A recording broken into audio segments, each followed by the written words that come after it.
faut voir qu'actuellement en ville, pour que les voitures viennent moins en ville, hein, on contraint le conducteur à des situations relativement délicates. Donc c'est pas forcément un problème qu'on ait du mal à circuler. Le problème, c'est que ça manque de visibilité et qu'on soit comme ça amené à être en risque. Donc faut bien faire la différence entre la contrainte que l'on demande au conducteur et le risque qu'on fait prendre au conducteur. Contrainte et risque, deux choses différentes. Hein, c'est pas parce qu'on est contraint qu'on est dans le risque. C'est pareil, hein, double sens c'est pose problématique parce que si la voiture arrive un peu vite, en seconde, on est près de 30 en seconde, hein, qu'on fait pas attention, hein, eh bien on risque évidemment de s'accrocher. Et ne jamais oublier que les voitures cohabitent avec les piétons et les vélos. Je vois pas trop comment sur un espace aussi restreint on peut faire la différence entre les trois, mais au moins faire la différence peut-être avec les piétons. Aménager des pistes plus précisément par rapport aux piétons. Donc ici on se retrouve devant un autre endroit où il y a des difficultés, c'est que les gens ont tendance à se garer anarchiquement, hein, de façon désordonnée, parce qu'il n'y a plus de place. De ce fait, à certains moments, les gens ne peuvent plus sortir puisque la circulation est bloquée. Donc quelqu'un qui est mal stationné ne peut plus sortir. Donc il faudrait peut-être aménager le centre pour que les voitures soient un peu plus reculées, de telle manière à ce qu'il y ait moins de place entre les voitures qui sont garées ici et celles qui sont là. De telle manière à ce que ça soit carrément impossible de se garer au milieu. Et aménager un espace vert, ce qui est tout à fait d'actualité, entre les voitures garées dans un sens et d'autres dans l'autre sens. C'est-à-dire que cette partie du parking est un peu froide. Hein.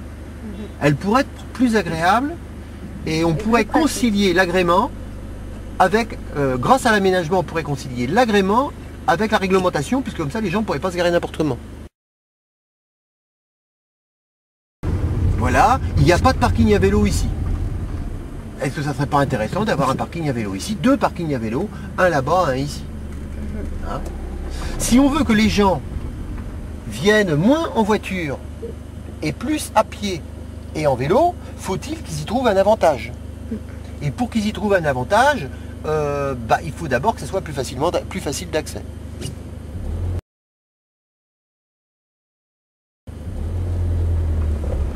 Donc on bascule maintenant sur la dernière sortie ou rentrée. Alors celle-ci semble être une entrée relativement centrale, puisqu'elle est face à l'entrée de l'IUT. Et manifestement, entre les arbres qui masquent la visibilité et l'entrée qui est assez importante, il y a des risques de conflit entre les voitures qui circulent tout droit, hein, et les voitures qui rentrent. Donc toujours pareil, bien faire attention à la mixité piétons, vélos et voitures. Comment est-ce qu'on peut faire pour que chacun s'y retrouve? Et réduire l'allure. Alors on peut mettre des gendarmes couchés, c'est-à-dire des ralentisseurs. On peut mettre un petit giratoire, on peut mettre une bande stop. Il y a plein de solutions pour que le conducteur puisse ralentir. J'aurais tendance à dire que dans un milieu étudiantin, il est préférable d'amener les gens à ralentir et puis de les amener à communiquer avec les autres conducteurs en termes de gré à gré, style passez, allez-y, je passe, voilà, hein, plutôt que de les interdire lourdement, quoi. Style arrête-toi, tu peux pas passer par là. Ça serait peut-être bien ici de faire ralentir les gens et les amener à communiquer pour qu'ils puissent échanger la route. Ça serait peut-être, je sais pas, c'est à voir, quoi.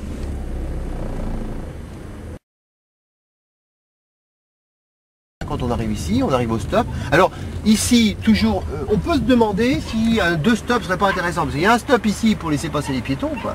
Alors on peut pas demander, on peut pas couper les arbres. Hein. Aujourd'hui, on peut pas couper tous les arbres pour laisser passer les voitures. C'est une parfaite évidence. Mais c'est toujours embêtant quand on sort avec une voiture de ne pas avoir plus de visu que ça sur les piétons.